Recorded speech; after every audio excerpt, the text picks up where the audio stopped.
Hey guys, what's going on today? It's Jackson here. I'm reviewing the Canon 28-70 f2.8. Let's get into it. Okay, so this is one of Canon's cheaper RF lenses. Of course, cheaper is subjective, but it's $1,099. I did get it on a sale. I think it was about $100 off at that time. And I had two weddings coming up, so I was like, I need something a little bit better in the middle range. Beforehand, I've basically just been using the 70-200 and the Pancake 28mm f2.8. And those have worked fine so far. So I bought this lens to kind of get in between to do video and photo at weddings or just anything else, right?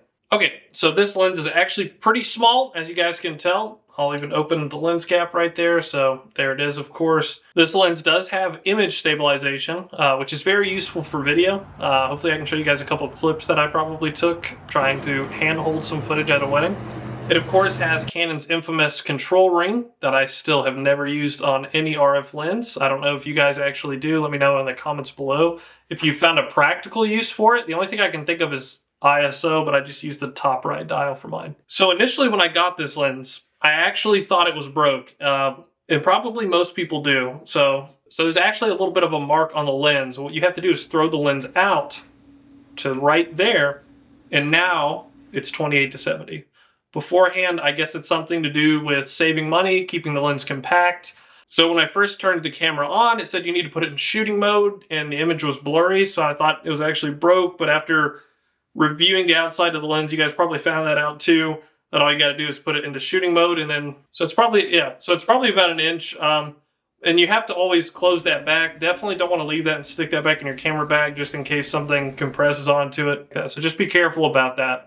So far I've actually shot two weddings, and I wanted to kind of go over some of the results from that. So far, I have found out that the lens is perfectly sharp, especially for the money, right? Definitely in the center, no issues at all. And this is, of course, shooting at f2.8. People want that. They kind of want the blown out background. So this lens definitely delivers on that, especially as you zoom in. 70, there's a lot of bokeh in the background. At least that's what I've found.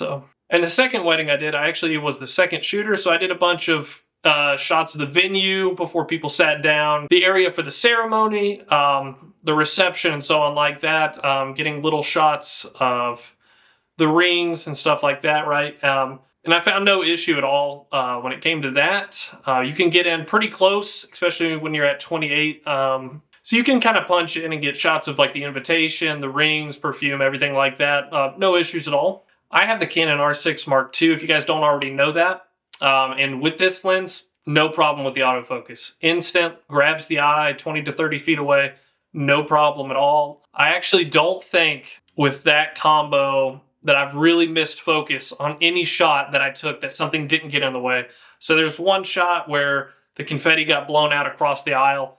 That's, I think, the only time out of 1,100 photos where the R6 Mark II missed focus, and that's because something got in the way, and then I readjusted my settings, of course, and it actually is a little bit stickier now. So there's absolutely no issue focusing with this lens. It can keep up with everything you guys are doing, especially in wedding photography and videography. When it comes to video, no complaints at all. Super stable, especially if you have IBIS already built into your body, like on the Canon R6 Mark II. So you can almost handhold it. Of course, you got to do like the little sneak walk and everything like that.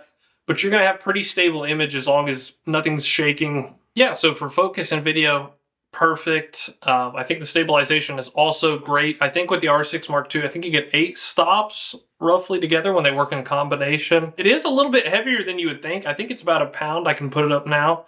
No problem with that. That's definitely a lot better than the F2 version, which I think is like 3 pounds.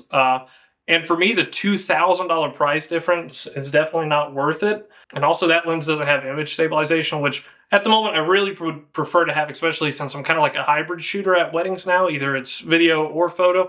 So either way, I think I'd actually prefer having that. So it doesn't come with a lens hood, which I really like to have. So I actually bought the one on Amazon, which is the third party, which is JJC. So no problem with that at all. I haven't noticed any issue with lens flaring. I just put it on right there. As you can tell, no problem at all, barely adds anything. I think it was probably $15 on Amazon. I'll probably link that in the description below as well. I would probably recommend you guys having that because you can always come back in and add lens flare.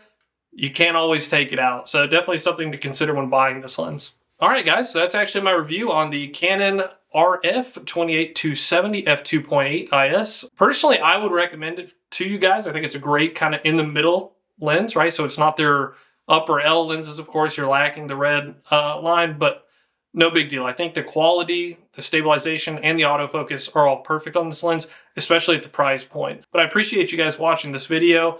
If you have any thoughts, comments, anything like that, just leave it down below. And if you thought this video was useful, please like and subscribe. Really appreciate it. And I'll catch you guys in the next one. Thank you.